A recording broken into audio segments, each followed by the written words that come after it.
Well, hello everyone and welcome to Tech Tactics Live. This is episode 96 and today we're going to share with you everything that we've learned taking a 356 motor out as well as putting it back in.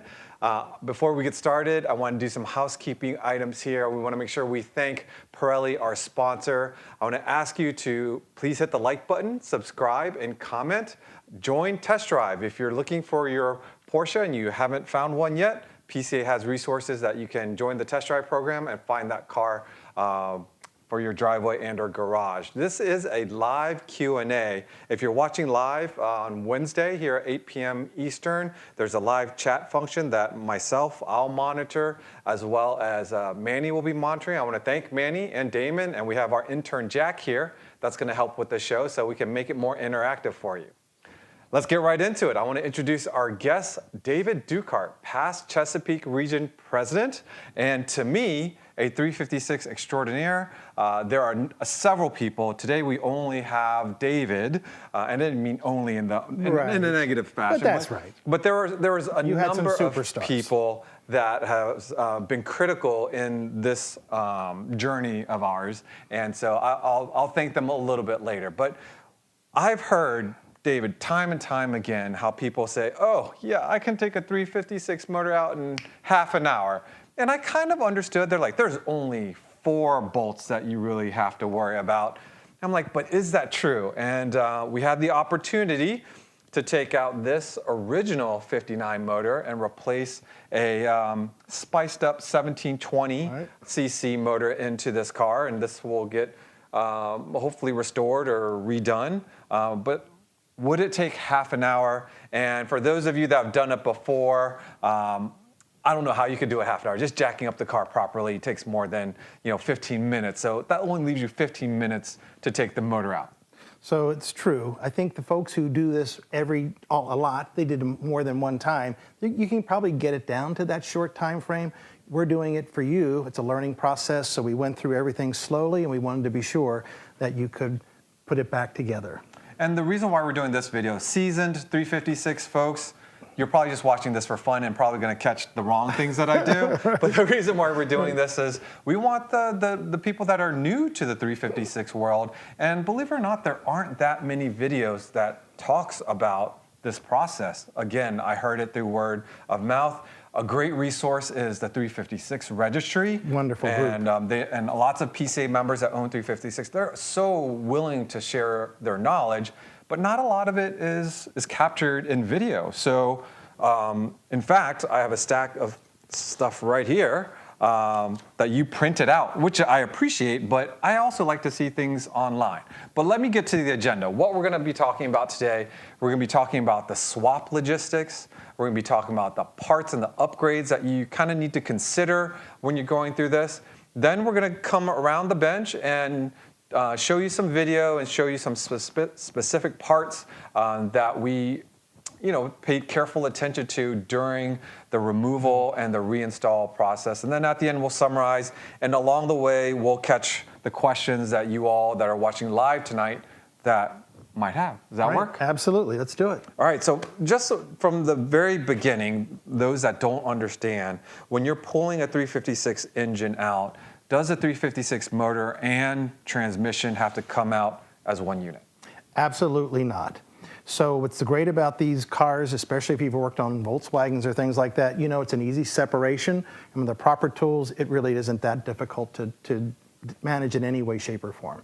I joked in the preview of this episode talking about, basically 3 tools to be able to do this job. It's not exactly 3 tools, but it's basic tools. It's very basic tools. Very basic tools. Tools that you have in your toolbox that you haven't used quite a bit. And I'll be absolutely honest with you, my flat-bladed screwdrivers don't get much usage. And on this car, flat-bladed screwdrivers used all the time. In fact, getting a very long one is super handy. So if you're gonna do this job, make sure you get that. I never, before this job, used my 14 millimeter wrenches, again, on this car all the time. On occasionally I have, but the 9s, the 8s, and the 10 millimeters, of course, you come across. But very basic tools. I emptied my garage and brought it here.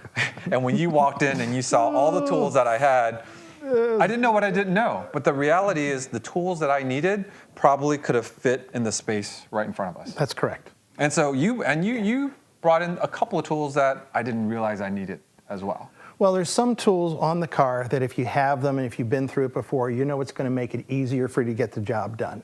So most of the time, hand tools, we just don't need that many tools to do the job. Every so often, a little bit of a trick tool that you might have helps make the job that much nicer. A magnet to catch those fallen screws, those kinds of things to have around are really important. And if you're wondering whether or not you want to attempt this, there's a little line in the owner's manual of this car that you might want to just read to the audience to say, hey, this you can do. I mean, I loved it, what they put into the manual. I'll start with, it says, judging by the car you own, you rank among a class of discriminating motorists. And it goes on, if your car has an occasion to be serviced by a station which is not Porsche authorized, have this manual handy and you will be your own best chief mechanic. It's egging you on to work on your car. Yeah, and it really does have a lot. And it is important to read the owner's manual because there's a lot of tips in there, and it's interesting, modern cars and the service intervals and things you need to know. Like this is probably the thickness of what you need to know about your infotainment system in your modern car. This is to keep this car running. But for me, the greatest resource, if you're going to go down this avenue, is to have someone like David. I'll take this opportunity to thank Mr. Bill Tate, Bob Miller, Alan Sergi, the guys at Ellen Engineering, Jake Raby, many, many others. When we went down this process, they had so many tips and tricks for us to be able to do things correctly. Yes, it's simple, but to have what I call my guardian angels on my shoulders as I was working through everything built in a lot of confidence. And you can still mess things up. Like, don't get me wrong, it's a fairly simple car, but if you do something wrong, it could be catastrophic, and you don't want to do things twice. Well, that's how you learn. You do things twice. But I think the great thing about Vu is he has this drive to really, this curiosity to learn, to make things better, and to really make this the car that he really wants it to be. And it isn't that difficult. It's nice to have a couple experts out there who can make the edges a little bit easier to deal with, the tough things. And I think you were fortunate with a great team. Yeah, absolutely. And I guess I'll answer the question that's probably out there. Why did you even take the motor out, right? Yeah, this is a matching numbers engine to this car, which is fantastic that it still exists that way. But the condition of the engine, I don't know who rebuilt it or if it was ever rebuilt. All I do know is it ran pretty well, but it was pretty leaky. Yeah, what did your garage floor look like? Oh yeah, I mean, it looked like a mess. I mean, pretty much matched the look. Like I couldn't clean it enough. Like it was bothering me. And I just wanted a strong baseline. And years ago, I had the opportunity with the motor that goes in there, I could start fresh. And whether or not that motor will stay in there forever, who knows? But here's the opportunity to have a motor that is completely refreshed for reliability. As I mentioned earlier, it was bumped up to a 1720, and maybe you can talk a little bit about that, why people might do that. But we can enjoy that and know that the original engine is here in safekeeping. Well, the great thing about having an original engine, you get the choice of what you want to do with it going forward. Making it all original, having a numbers matching car, very critical to the value of cars and very critical to the 356 community because they love originality. An engine that he has in here, somebody bumped it up obviously with a big bore kit. A lot of folks did that, moved up your horsepower, and it made it very trackable on today's highways. So it makes a lot of sense to do that. Doesn't hurt the car in any way. It's very hard to see that they've made any changes except when you hit the accelerator pedal, and you've done that. And you've enjoyed it. Absolutely. And one of the things to consider is even though this car is from 1959, that's correct, 1959, the parts availability through Porsche Classic and through other third parties, it's plentiful. Like everything you need for this car, I would say 99% of the stuff that you need for this car, maybe? I think you can get it all. There's some wonderful, again, third-party vendors out there that you can go online and you can get the parts diagram and find almost anything you need on here. And if that doesn't help you, then we go up to Carlisle and sometimes we go to these swap meet things and we find those parts there that we also reuse again. And there are people out there that have NOS, new original stock parts. For whatever reason, they stockpiled. And if you're nice enough to them and you know the secret handshake, you might be able to get them to shake loose a couple of them. A couple of them. The other thing that you should know is, I think we've always joked about how Porsches and 356s and 911s have never drastically changed. They kind of evolved over Correct. time, That's right? correct. So like you go from an A to a B to a C, they've evolved. The motor that's actually in that car is a B motor. And if you're wondering, does a B motor fit into an A? Yeah, absolutely. Absolutely does. And I think your sheet metal, you use the sheet metal off of this, is that right? That's right. Okay, so again, it's universal to that point. Not everything is universal, but for the most part, these engines swap out relatively easy. So this car, what was the horsepower factory? I think this was a 1600 Super, so I think it was 70, 75? 70, 75, and Right. now you're probably pushing 110-ish maybe? We I know. don't think so. 95 if you have 1720. 1720, maybe Yeah, 90. so we'll see, we'll Yeah. see. But anyway, again, it's really, that extra horsepower is very beneficial. As far as mating up, the transmission that was in the 59 stayed. We only took the motor out, and the 60 motor mated directly to it. And we just made sure that there was a few things that we had to have on the B motor to make sure it mated up to the older transmission. Correct. Things like your flywheel. So your flywheel, I believe, in this engine is a 180 millimeter, and we've got to be sure you keep that, because this one would have a 200 millimeter. So you do have to make those swaps and those changes just to be sure. But again, what you said initially, it's relatively universal. It is. And there are a lot of things as you take the motor out. Thankfully, this is a fresh rebuild. So the motor itself didn't need a whole lot of parts to be replaced, but there are things that are around the engine that you definitely want to replace. One of the simplest things that was more cosmetics than anything were the engine tins that separate the heat from the bottom of the engine area to the Very top. important. Mine were well used, but you Rusty. were adamant. You were adamant, as well as Bob Miller was adamant about, why don't you get them powder coated and treated as new? Well, I think a lot of times when we work on a car, we just try to replace parts and get it running. But you had the opportunity to enhance the aesthetics, and it'll make that engine look so much better when you do that. So spending a little extra time, not just replacing a part, but making it perfect or making it nicer, I think adds so much value to the car. People come up and they see that and they're like, wow, they get really excited for you. Yeah, yep. So we took the opportunity to replace the flywheel, Flywheel came off. clutch, Clutch, of course. pressure, We did a throwout bearing, yes or no? throw-up bearing, Yeah.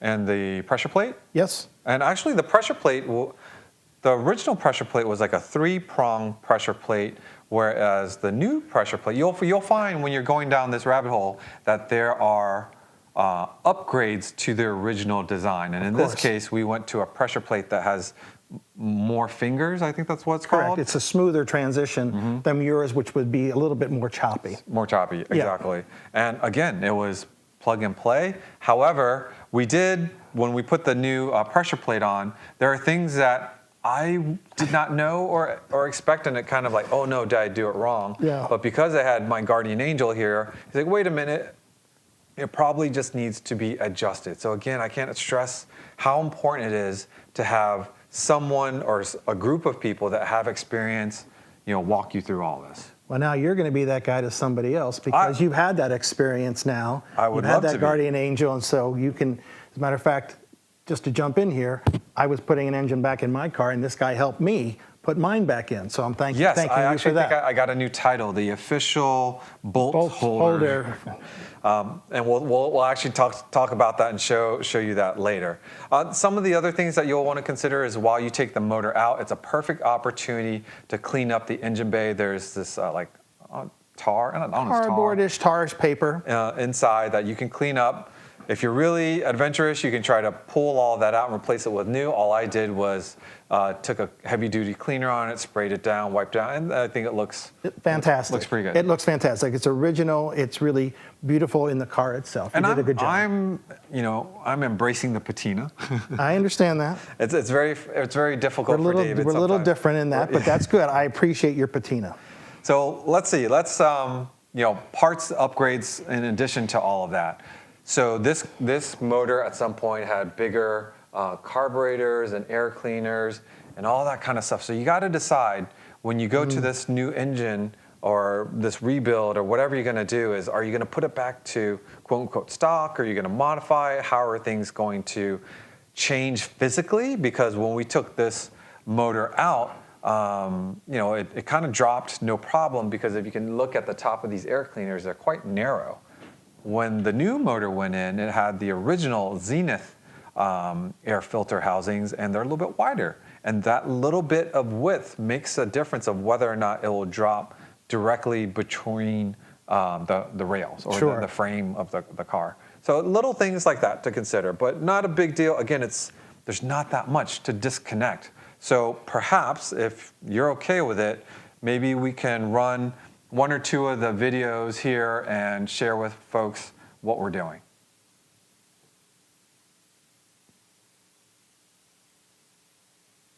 Yeah, very first thing, kind of important. Very important. Taking the fuel out of the equation.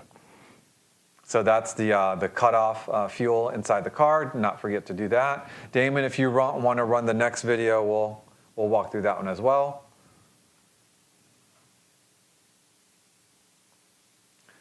So here it is. We're basically pulling off the tops to see how much room we have. We want to make sure that we put some tape over the carb so nothing falls into it. But you saw I took, I think, 3 wires off of the generator. 3. And then there's maybe 3 or 4 wires off down by the distributor. And the coil. And the coil. And that's it for wiring. That's it for the wiring. The oil pressure, the coil, you got it exactly right. Yep. And then underneath there's a tack cable. Yeah, we'll get to that when you'll see it, I think, later in the video. So we can tell you that we took it off now. But when we were dropping the engine, we found out we forgot to do it. But again, not many components to take out. Now you're just really looking at, one, please do take photos. This is the big thing when you're working on it. Take photos before you start so that you can use it as reference material, because it might be obvious when you're taking it off, but 2 weeks later when you're putting it all back together, you're like, ugh, was the yellow wire on this one? That's or on exactly that one? right. And that is exactly what happened to us, and we had photos to refer back to. Next video, please.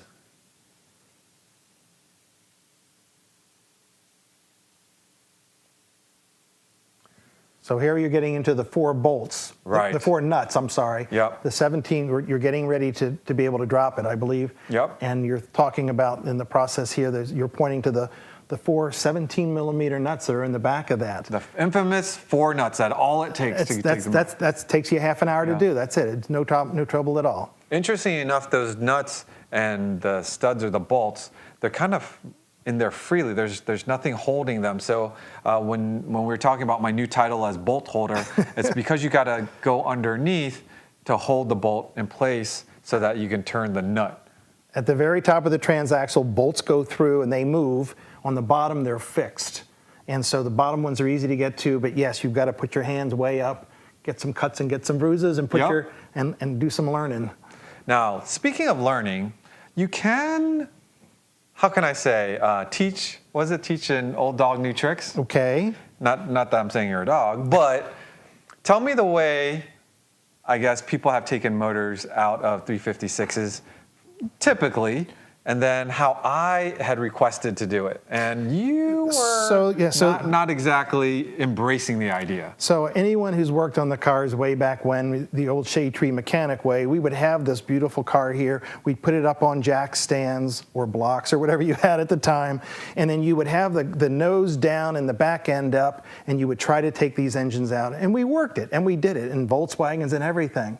But Vu, what he did, he has the fortunate opportunity to have a lift. And if you see down here below this engine you want here, to show the table that the engine's on? There's a table here. So it was new technology to Bill Tate and myself, and we're like, what is that going to do? And Vu just wowed us, because after we were able to get everything loose and top and bottom, that just came out like butter. Yeah. I mean, it just came right out, nice and easy, nice and flat, and he did teach me a new trick. Thank you. All right, so we'll revisit that point, but let's walk over to the car and kind of show people what we did here. Oh, sorry, hopefully that didn't cause noise. All right, Jack, come on over. Let me grab a light here. You want to run the next video while I get this light, Damon?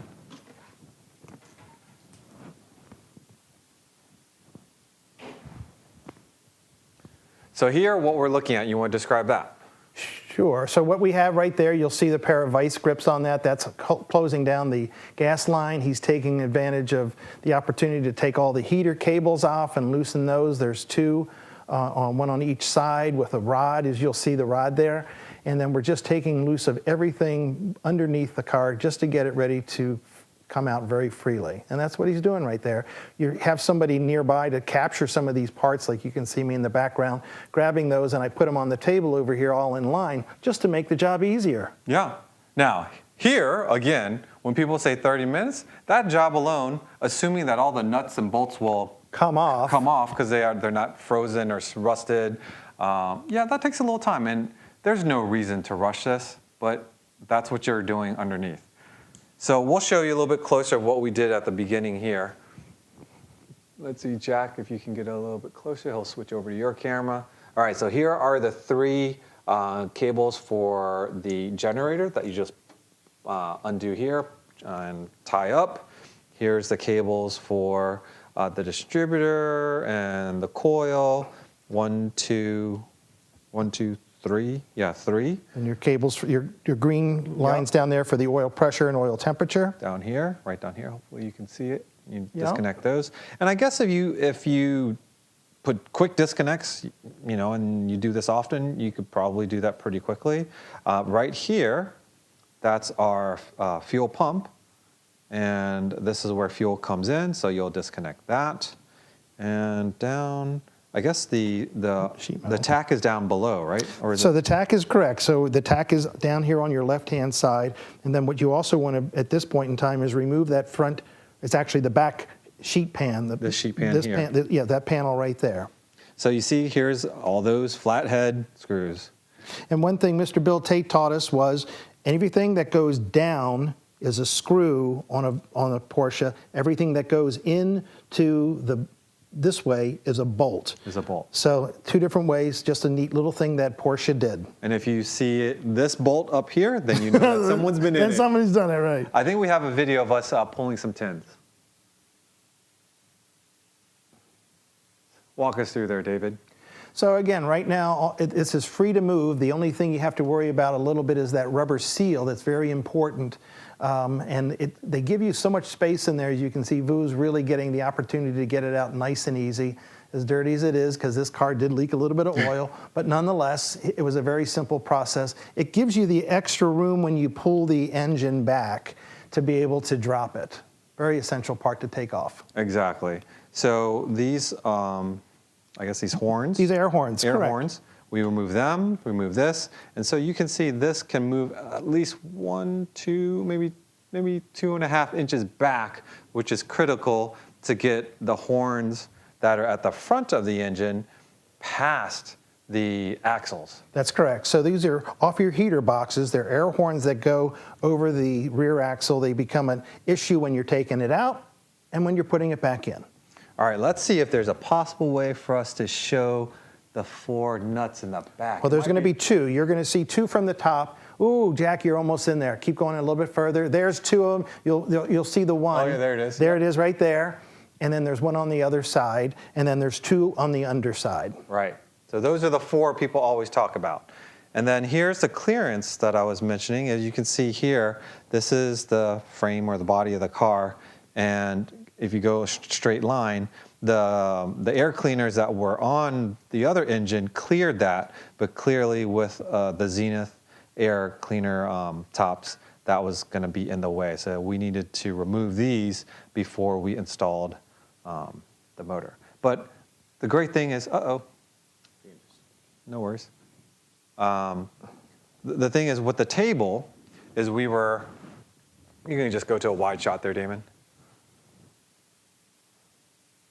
So the great thing about having the car in the lift is you could keep the car level and then put the table underneath the engine, and after you disconnected the 4 bolts, the car's level, the engine's level, you pull the engine back, you clear the axle, and then you didn't have to fight it, because if you imagine having the car end up you're having to pull the engine back, but you're fighting gravity, right? It's a terrible thing. Yeah, you're fighting gravity, Yeah. so it's a lot harder. Is it doable? Absolutely doable. But we really had zero drama taking this motor out. Bill Tate and I were amazed. Yeah. We were both like, wow. I'm just glad it worked. Right. I was so adamant about using You this were. table. I'm like, it has to be easier if it's level. Young Grasshopper taught us something. And it certainly was. And we pulled it out, and it came out without a fuss. And then you take the rest of the tins. Hopefully you can see here. We took all the tins off.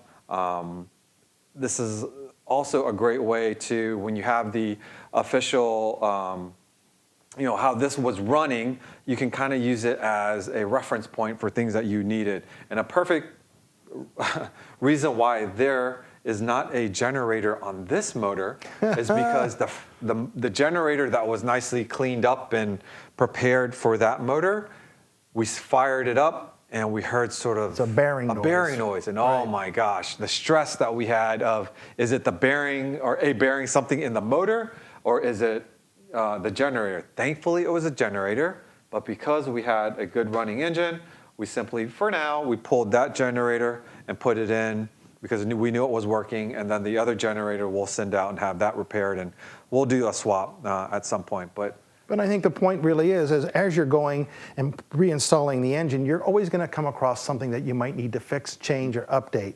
And I think if you're open to that, it makes the job so much simpler. Oh. Again, you had that in spades. You just, we took the challenge and you accepted it. Yep, absolutely. I think we have a video of the motor coming out.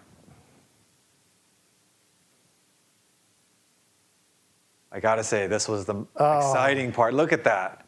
We're just taking our time, pulled it back, and there's just slowly released the pressure on the table, and it came out. And what's nice is you're not scratching things up. Things aren't binding. You could take your time. It's very safe. Very because safe. Everything has something underneath of it. I mean, those are the air horns that we were referring to that extend over the axle. So that is a challenge, both taking it out and putting it back in, but that's exactly why making it level is easy. Go right ahead. And then you can see the two lower studs, the two lower studs that hold the two bottom nuts. There you can see the older pressure plate, the prong pressure plate. And then this is where we learned another lesson. We said, oh my goodness, it's not completely free yet. We forgot to take out the tack cable, but we learned. We got it, and Vu got in there and took care of it in no time at all. Yep. All right, well, let's get back. Let's see, what's the next video? Maybe we should just stay out here. Okay, let's take a look.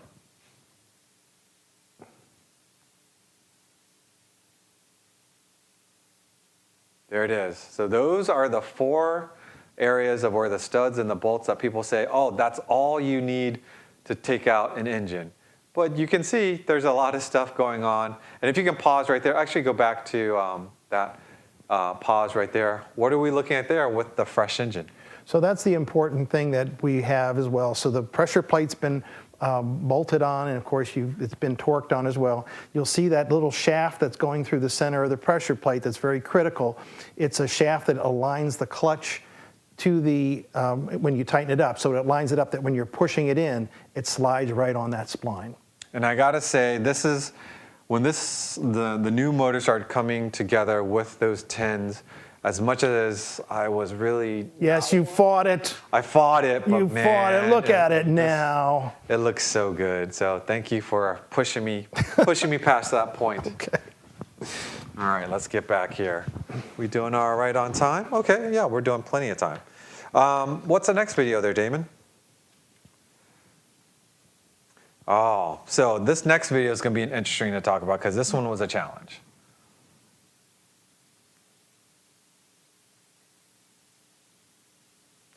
Okay, so what you're looking at there is a Porsche Sport muffler. The muffler that was on the car previously was like a no-name center exit, and it was a good sounding exhaust, but it was heavily rusted. So this one, Mr. Bob Miller had. I was able to pick it up from him, and believe it or not, it didn't fit. So, but that's par for the course. Sometimes we take parts off and we have to adjust them, as you did right here, very ingeniously. Yeah, so how do you spread the exhaust flanges apart carefully without bending anything, without not using too much force. Oh, and by the way, doing it safely. Oh my gosh, no. So we used a combination of bottle jacks and wood, and also you have to be careful that when you're doing this, you don't go too far past it, because then if you go too far past, then you have to figure out how to fix that. But this is all part of the mechanics. This is all part of doing it yourself, and you made it happen. We took our time with it, and it finally bolted on. The other thing to talk about is that muffler was not in the condition that you saw that. That was actually stripped off and repainted by yours truly. And Mr. Dukehart has a story about his muffler adventure in his muffler. When you're putting on a high temp paint on your mufflers, which works really well, as you take a look at Vu's, and he did such a great job. My high temp paint that I bought, I was more about color and less about temperature. And so after I put mine back in and started my engine up, it went from that gorgeous gray that Vu had to a terrible looking brown, and I thought, what happened here? It was a failure of the wrong paint. So hats off to Vu for spending, what, 20 big bucks, making that look fabulous.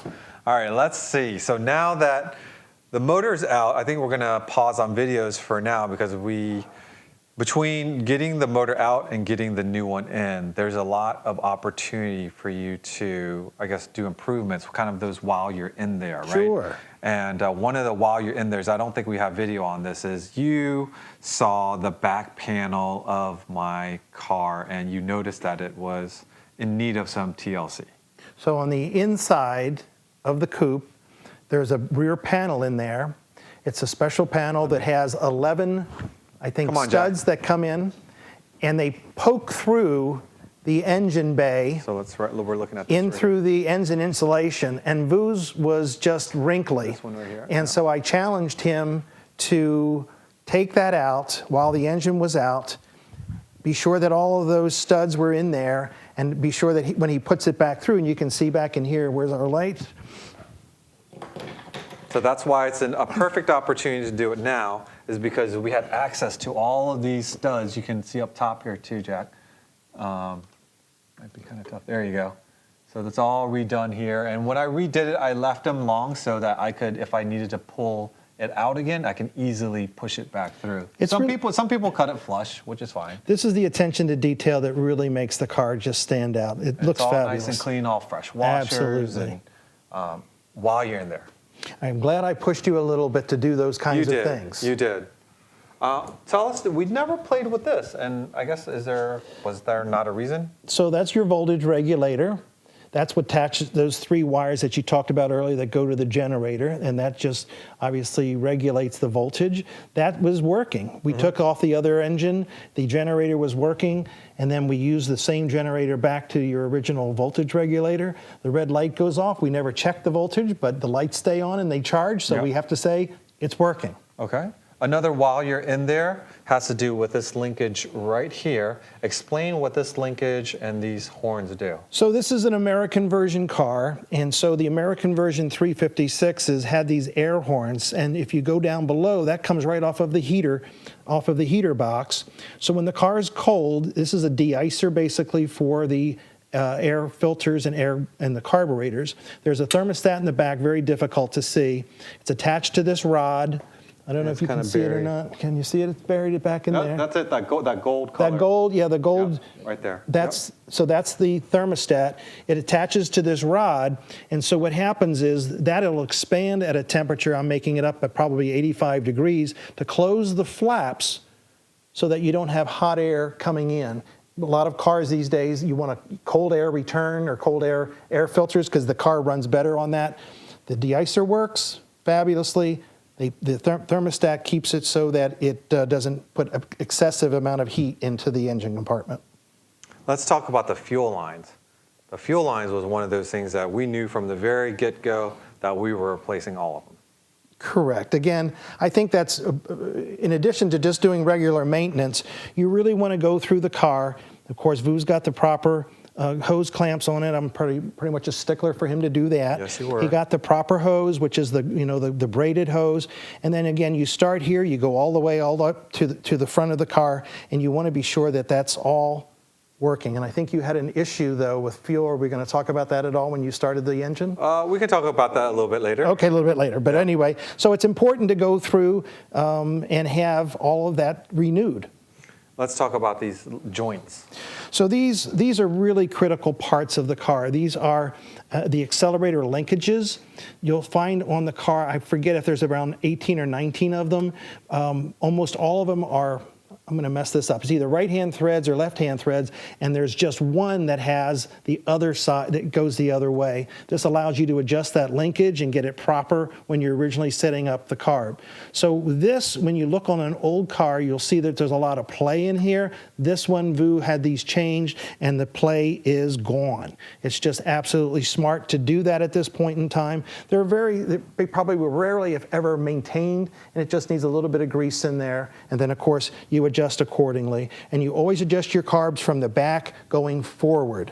That's the way you always want to do it, and we'll work on getting full throttle at some point in time. Yeah.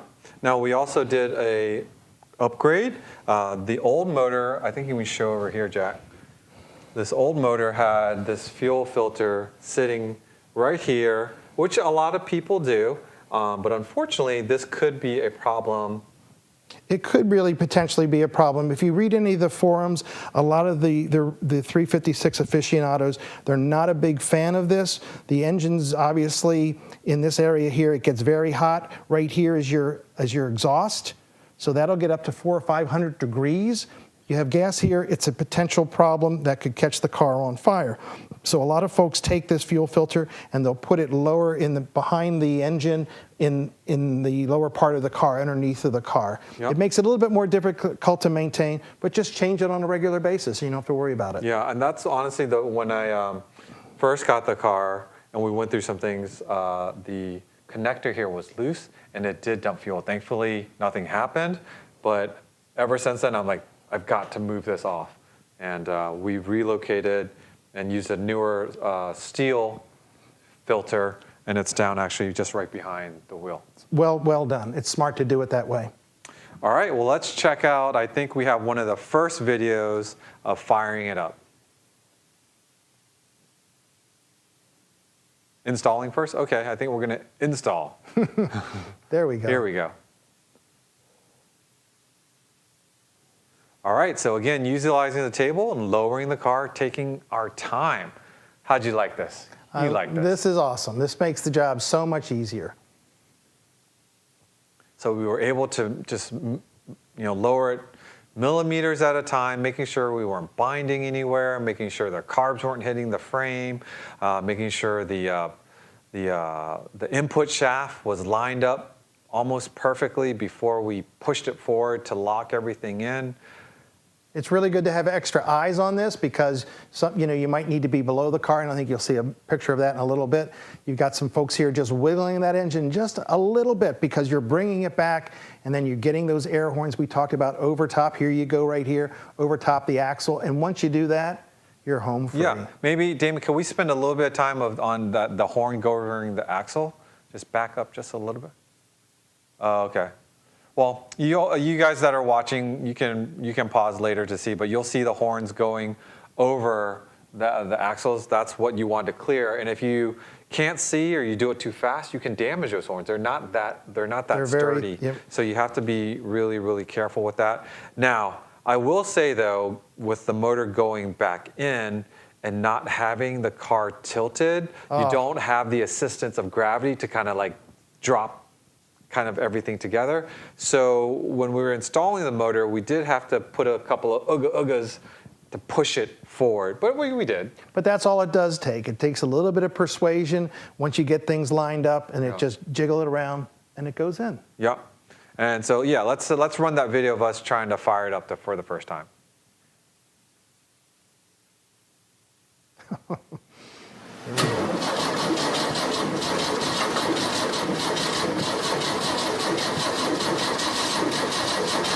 Fuel bowls, the float bowls, and the carburetors are getting filled up one side at a time. We're getting excited here. Oh, but then Manny goes, whoa, whoa, whoa, whoa, whoa, whoa. then my heart stops. Right. Well, it's good to have somebody in the back doing exactly what you did, just to be sure. So this isn't a good fuel sign. dumping out the back. And yes, at this point, we had our fire extinguishers everywhere, but we stopped right away. I cut off the fuel. And what's going on right here is this motor was rebuilt 2 years ago, or maybe 2 years ago, maybe even more than that. And it's been sitting on a crate, so it's never been. It was test ran for a bit, but nothing after that. So Jack, if you can come back, I'll show them what exactly happened. Where's my pen here? Oh. Okay, so here's the fuel pump, and it's a mechanical fuel pump. So as the engine rotates, it pulls the fuel, right? So you see these, it's I guess like a reddish orange here. Oh, that's the reddish orange. That's the diaphragm. The diaphragm, but it's also like the gasket, right? And then this here has this orange, I guess. Seal. All of these really just needed like a quarter turn. That's all it took. Just a little love. Just a little love, and then everything was sealed. So as terrible as it looked, as panicked as I was, we stopped, we reset, and tightened those things up, and it's been tight ever since. We also noticed a bit of sweating here at the carbs when we first started. And again, my heart kind of stopped. But David was like, this car has not warmed up. It hasn't cooled down. It hasn't cycled. That's to be expected. Exactly, to be expected. And again, the key thing on these carburetors, I'll look at these right now, I didn't see it before, that there should be a block of plastic, a phenolic block, which is in there, which helps separate the heating situation from the engine to the carburetor. It's very essential on these cars to have that phenolic block in there to help as a heat insulator. That's exactly what that thing does. It's in there, the sweating is fine, it goes away. It goes away. So, okay, now we're breathing a sigh of relief, so I believe we try to start it again.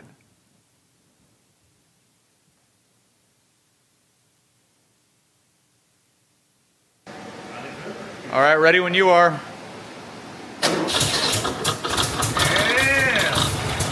That's two cylinders firing, fuel's going over on that back fuel rail to the other carburetor, and it's going to eventually start. There it is. And what I loved about this start is notice nothing is coming out of that exhaust. Look at that, that is absolutely beautiful. But it's not a complete fairy tale of a story of the completion, because we did notice there was not a serious oil leak, but a leak that was concerning to me.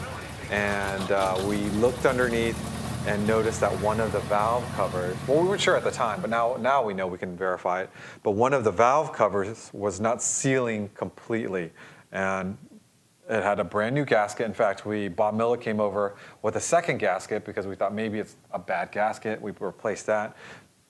These are old engines. These are old springs, and there is a bracket that comes over top of the valve cover to push it up against the block. Actually, we can show it right here. It's a spring retainer that holds the valve cover on. This is your valve cover.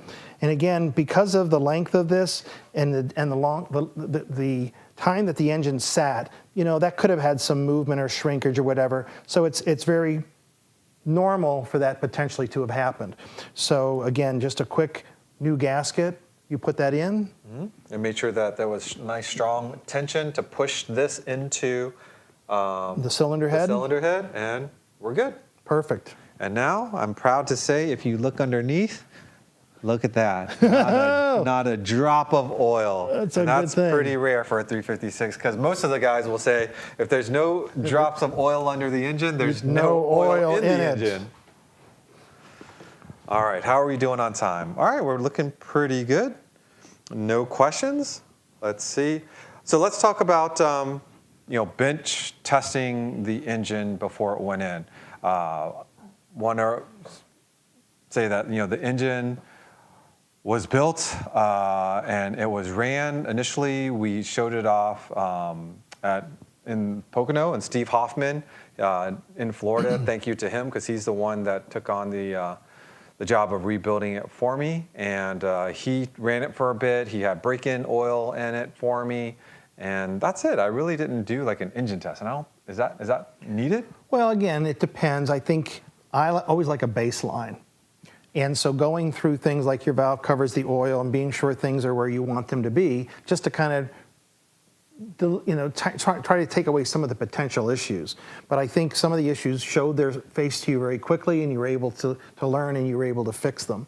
So I think, you had an engine, it had great running opportunity when you ran it on the bench. Now you're running it in the car, and it's a new situation to it because it's been sitting for a while, and now it has to perform. And of course, it's got to bless you with the gift of a little bit of a problem. Yeah. So you learned something today. Yeah. So we went through how to do it with a table, but is there anything that you can share with people that might not have access to a lift or to a table, and they plan to do it the old school way? What are they going to need to know, and what equipment will they need to be able to do it? So if you can't find a friend with a lift, and you are going to use jacks to do the engine removal and putting it back in. What I learned with mine was, because I didn't have the access to a lift, is I brought the entire car up in the air and I made it level with jack stands. That took me not to completely ear level with a lift and with the table, but it made my job so much easier. In the old days, and you can see this with some of the old, on the 356 registry, they show how they're putting these engines in, and they've got a wonderful lift table. One guy does it, done. It's on the assembly line. They do it every day. They were doing it, making it look easy. So the bottom line is there's multiple ways to do it. The best way is to keep the car level, like you showed Bill Tate and myself, because it made the job so much simpler. Yeah, and I would say for safety's sake, yes. I know many of you do it yourself, and you're wonderful, and you can do it yourself, and more power to you, but have at least one friend with you. You gotta have a friend. You gotta have a friend. Pay them with a refreshment or something. Just buy them lunch, whatever. If they're there for moral support, because especially if you're doing it on jack stands, getting up. I can't tell you how many times we went to the table for the 12 millimeter, or sometimes we're like, why is there a 13 millimeter on it, or why is it a 50? Because people just used what they had, and because in the toolkits you didn't have a 13 millimeter because it was 14s and 12s and 10s. Yeah. And that's why you knew how many tools to have. And if you had a 13 on there, someone probably put a nut or a bolt on that was 13 millimeter. It's what they had. I know. It's what they had. These cars, yeah. not many of them are completely original for you to take apart. So you're going to find things on your car, and getting up and down without a friend there, it really does make a difference. The other thing I want to say is lighting. David came with his own lighting, and you saw in the video I had my light band. What a difference that makes, because the lid, unless you take the lid off, I guess, it is kind of dark under there, and seeing things makes it a whole lot easier. It does, and if you do this again, and even you did it with mine, your hand has memory. You reached your hand down, and without a light, you didn't see it, but you could put your hand down there by memory where it was, and that really helps with experience. Mm-hmm. One of the upgrades that we did for this car that we haven't mentioned yet, it has to do with the starter. Ooh, that's correct. So on these 6-volt cars, there's a wire that goes right through the ignition switch and comes right back to the starter from the battery. I might not be saying that completely correct, but there's a relay that you can put out there that takes less strain on the ignition switch. So when we had the engine out, we pulled the starter out, we took a look at it, and we were able to put that relay on, which is less stress on the ignition switch. That's a problem with these cars because there's a lot of voltage going through that ignition switch. Well done, and it was a good thing to do. And it's not that expensive. I think it was $35. Yeah, and it was like a kind of bolt-on kit. Now, I will share with you the difficulty with that kit. So they come with these connectors, and technically they all spade connectors that link up to your starter, as you would think. But when you install your starter, it's so tight up there, and there's this one connector at the top that hits. I think it hits the chassis or hits something. Hits the body or something. Hits the body. And it pops off. Oh. It pops off, and it's almost blind to see that connector. And so for the first couple of tries, I felt the best that I could, and I wedged it in there, and the car started. It was great. I got back here, but there were many times where I noticed it felt like it didn't want to start. I'm like, that's weird. And there was one time it just didn't start at all. So I pushed it back, I jacked it all up, and then the connector fell off. So I'm like, okay, maybe I just need to, sometimes you need to sort of take pliers and press the spade connectors. Correct. Crimp them a little bit That's so they go on the post a little bit tighter. But there's no room to really push it back in. But I did it the best that I could. I also pressed it. I was like, all right, good to go. Took the car around, drove it somewhere, but then it happened again. Now I'm like, what do I do? Now I'm just nervous of not being able to do it right. And I was on a time crunch to take the car somewhere. And so one of my friends, Chuck, he has I don't know what they're called, but it's a camera at the end of a cable. Sure. It's like a scope. It's like a scope. Yeah. So you could put it up there, and you could take a look at the camera. So I snaked this little wire with a camera on the end of it, and it broadcasts the video feed to your phone. Yep. And I could verify that the connector was completely on. And then I also, to make sure that vibration doesn't just have it slide off, I zip tied it in place, and knock on wood, not a problem ever since. Yeah, every time you work with a spade connector, it's highly recommended that you did exactly what you talked about, is just squeeze that spade connector, be sure it's on there, and give it a good tug, just to be sure you don't run into the issue that you do. Boy, it's frustrating when that happens too. You're like, oh! Well, it's like there's all these other things that could have happened, right? Right. I mean, in hindsight, you're like, oh man, thank goodness it was only that. How long did it take you to find it? Find that problem? Yes. Oh, not long at all. Very good. Yeah. See, you're doing well. Not long at all, but then you're like, can I trust it? Yes. Can I drive it 100 miles, 50 miles, and know that's not going to fall out? That's what had me worried, because it was such a hard place to get to with the car on the lift. I can't imagine trying to dig my hand up there, on the side of the road. So thankfully, we solved that. So now it sounds silly to kind of be, so stressed about something like that, but at the moment, it was pretty stressful. You want to be sure it's not going to let you down, and Yep. I think that's the key thing. You want to be able to trust the work, trust the parts, trust the install, and I think you can. So, as a wrap up to this, would you say that someone with do-it-yourself skills, basic tools, would you suggest them do this? Absolutely. I think if you have an imagination and curiosity to do it, and again, if you have a friend who can help guide you, there are things that you can take a look at, whether it be a YouTube. The 356 registry has many different great hints and tips on how to do things like this. So you're not going to be out in the cold. Tackle these things. I always think it's always very important to know your car that way. The newer cars are very difficult to work on. Mm-hmm. Don't even think about it in some instances because it's all computer generated. This is really basic, simple stuff when you come down to it. So jump over the hurdle of the fear, have some curiosity, get your knuckles dirty or bent up a little bit, and take it out. It was a lot of fun, right? It's this, I will say, if you're thinking about getting into air-cooled, if you're thinking of getting into a 356, just do it. It is a wonderful experience. On paper, yes, it's only 75, 90 horsepower. Yes, it doesn't have disc brakes. It's all drums. It doesn't have power steering. It doesn't have power torque brakes. Vectoring. It doesn't have torque vectoring. It doesn't have Apple CarPlay. But the experience, the drive of these vehicles, it's awesome. Especially you disconnect from the world. It's almost like a time machine. You can try to feel like this is what it felt like for someone in the 50s and 60s to drive these cars.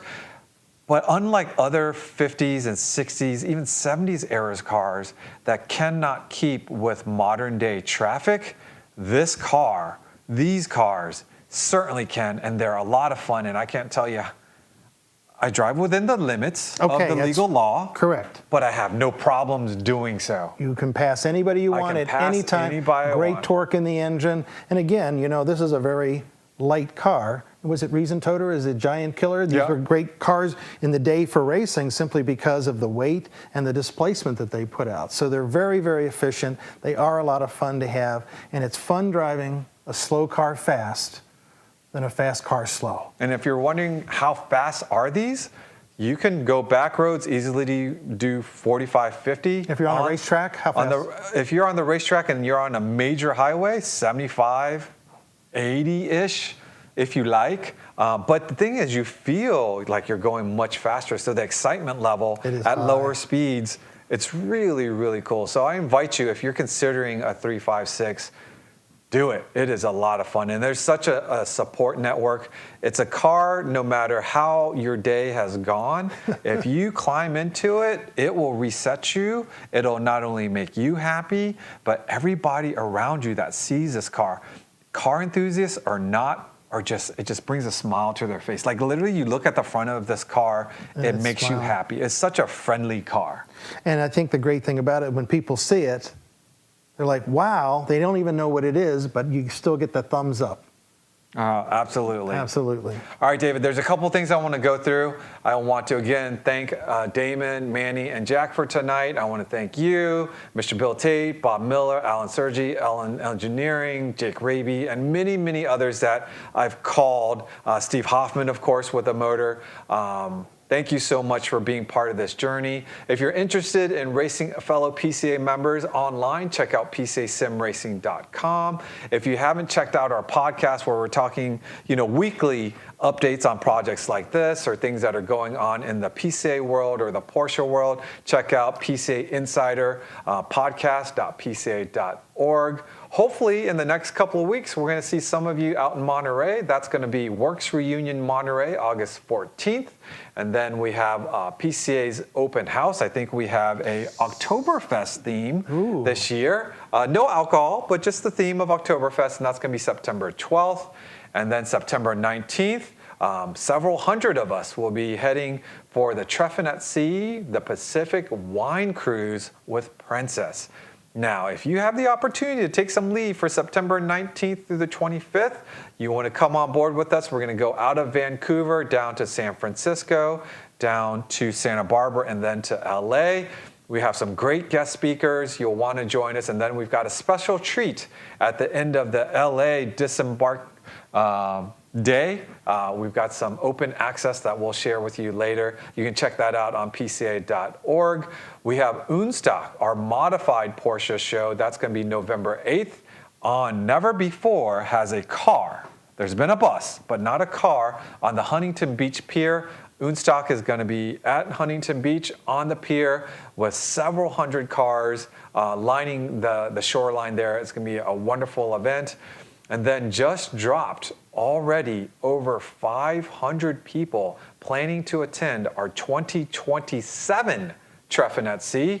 That is a Treffin at Sea going to the British Isles. That'll be August 29th through September 10th. Again, that is for 2027. They are taking reservations now. Significant discounts for PCA members. We're all together in a group. Looking forward to probably a record-setting event for that one as well. And again, if you're looking for a Porsche, join the test drive program. If you have a Porsche, but you're not and you're considering it, please join us. Just grab that VIN, head over to pca.org and become a member. And there you go on the screen. Lots of resources unlocked. We have a group of people that understand your passion for the brand. We'd love to have you come out to our over 3,500 events across the United States and Canada. Check us out on social media. We're on Instagram, we're on Facebook, and of course, we're here on YouTube. I want to thank all of you for watching tonight. David, thank you very much for not only being here tonight, pleasure, my friend. Your help with all of this has been invaluable. And I know you still have a list for me to attack with this, and we'll get to that maybe next week. So everyone, until next time, stay safe, and we'll see you down the road.